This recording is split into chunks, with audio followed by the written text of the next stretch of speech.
Rob here from Media. In this video, we're going to be talking about the icon box element in Elementor, so stay tuned.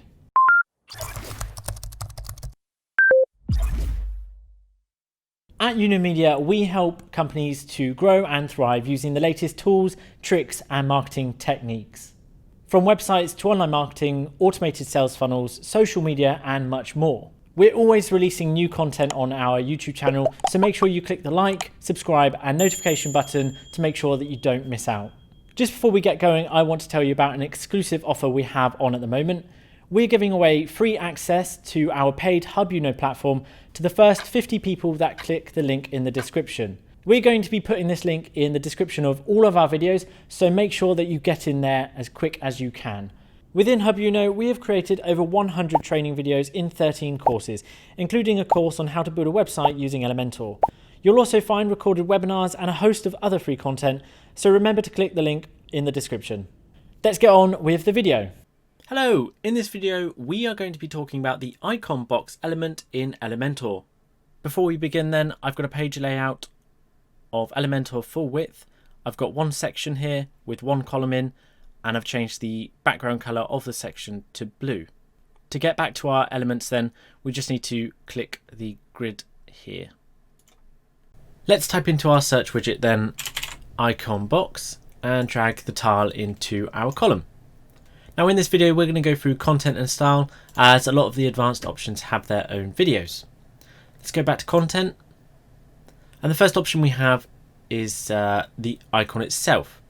So if we click on this, we'll have a huge library that we can look through. You may know what you want, so you can search for it by name.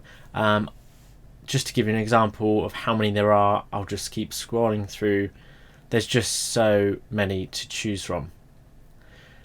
I've just seen Twitter, so I'll just click Twitter there and I'll insert. And we can see that appears in our icon box here. So underneath our icon here, we've got the option to have stacked, which you can't see, it is in there, I promise you, and framed. If we look at, well, both of these have other options underneath. We can have square and circle. I'm going to leave it on framed for now. Bear in mind the style options could change depending on whether you've selected default or stacked. If they do change, which probably will be very minimal, it will be just the same principle, changing the color, for example. So we've selected our icon.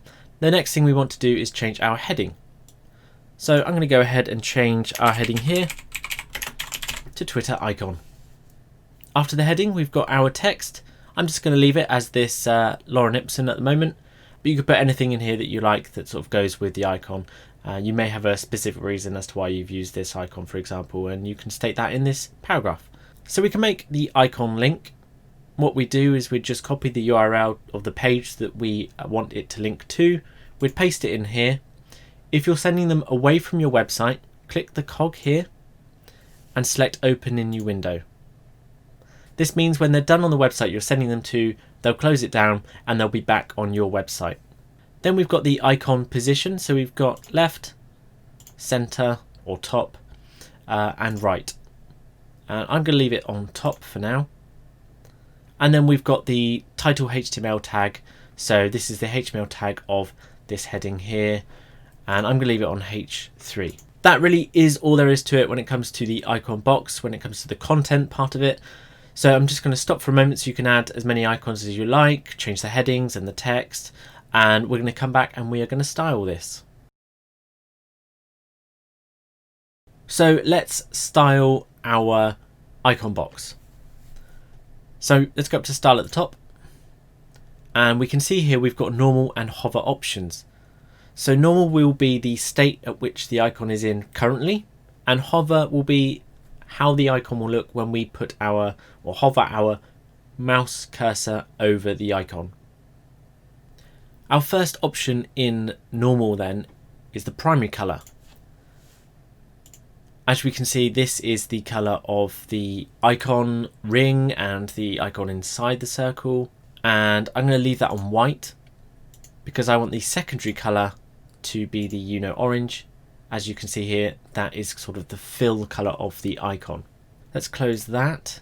Let's go to hover then. and change the primary colour. We're going to keep actually on white, but the secondary colour I'm going to make go to the green. So if I close that window and now hover over to our icon, we can see that that changes to green. Finally, in the hover, we've got hover animation. We've got loads to choose from here. Feel free to play around, but I'm just going to go with a very simple grow animation. So now when I hover over, it changes to green and it also grows slightly. So our next option then is the spacing.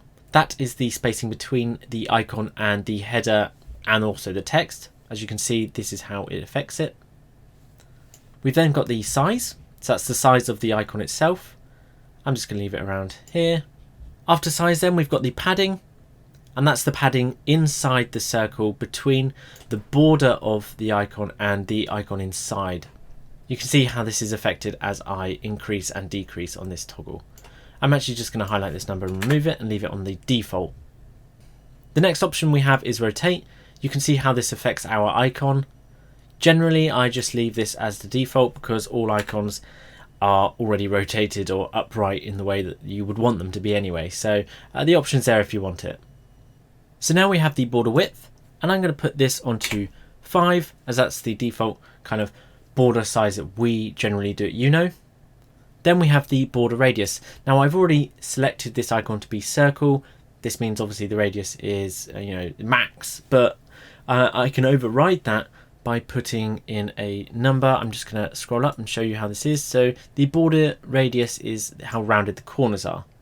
At we actually don't really tend to use circles that often. So I'm going to put 0 into the border radius and leave it as a square. Alternatively, I could actually just go into content and switch it back to square. Go back to style then. So now we move on to content. And the first option we have then is the alignment. And we've got center, left, right, and justified. I'm going to go with center. Underneath, we've got vertical alignment. Now this is unaffected right now, but if I just go back to content quickly and change the icon position to left, go back to style, content down at the bottom, and we've got vertical alignment. This is how it vertically aligns with the icon. I'm going to leave it on middle. We've now got the spacing. So the spacing between the title and the text underneath.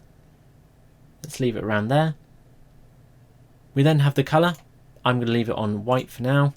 And then we've got typography. And I'm just going to put in a Matic SC here and REM2 with a weight bold. There is a separate video on how to use this typography tool. So I recommend you go and look at that, as this is a tool that you're going to be using quite often. Let's close that. If you're unhappy with what you've just done in terms of typography here, you can click this back to default and it will take it back.